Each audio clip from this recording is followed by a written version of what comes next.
and then the next question is, should you go to college at all, right? And the answer is, if you want to do software engineering, techie stuff, I don't think going to college is, it's not, it depends on, it may be a life stage type thing that's worth going to college for that, having that experience in life, so to speak. But in terms of, does it teach you to be a better programmer? I don't know. I know plenty of programmers who never went to college or went to college and studied something that had nothing to do with programming, never did a computer science course, and they are better programmers than the people. In fact, it's usually, honestly, it's a little bit of a bad sign sometimes when people say, I studied computer science, I did my 4 years, and now I'm a programmer.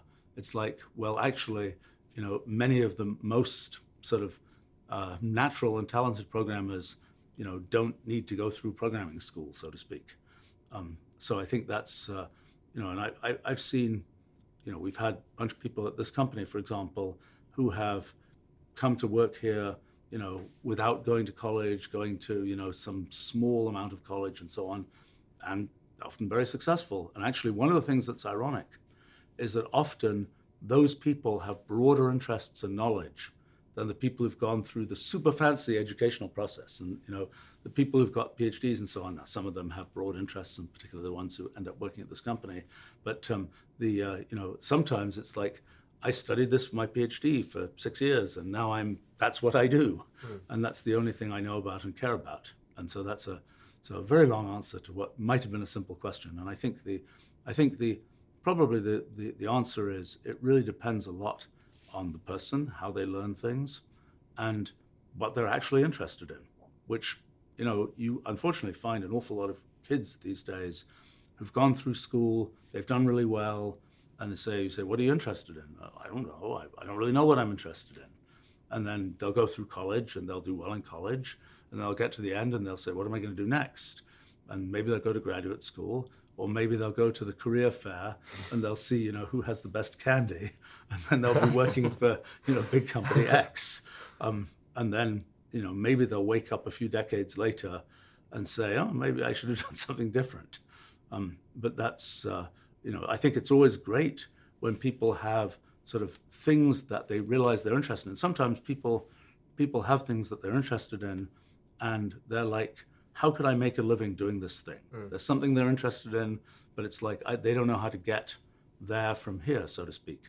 I think the thing to say is, particularly for people who are young and modern times and so on, it's, with creativity, it's possible to make a living doing all kinds of things. I mean, who knew you could make a living, professionally playing video games? Right. Or being a YouTube influencer, talking about this or that. It's, it requires a certain tenacity and a certain kind of entrepreneurial spirit to get those kinds of things to work. But it isn't the case that people should just say, well, I am interested in this, but I can't do that because, I'll never be able to get a job doing that. I can't learn that in school. I've got to do these standard things.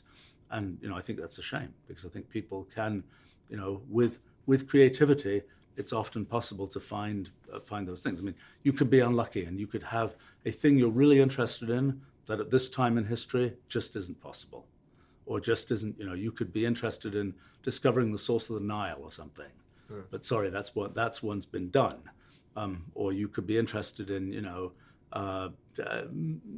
taking a trip to a different star system. Well, sorry, it's too early to do that.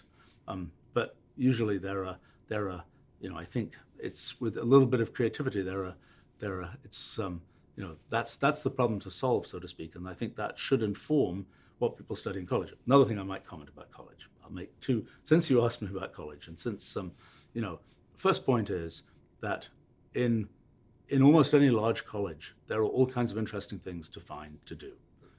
Point one. Point two, there are professors at colleges. And one of the things, at least the brief time when I was a professor, one of the things that kind of shocked me is students never come to talk to you. And turns out, maybe I was too horrifying a professor, I don't know. But students don't make use of, in many cases, the ability, professors, some of them may have a bad day, or maybe otherwise, maybe jerks, who knows. But most of the time, student comes in, has an interesting question, professor is going to be pleased. Student gets all kinds of useful interaction. I think that's one thing. Another thing is, taking random courses about things that you'll never otherwise learn about in your life is a good strategy, because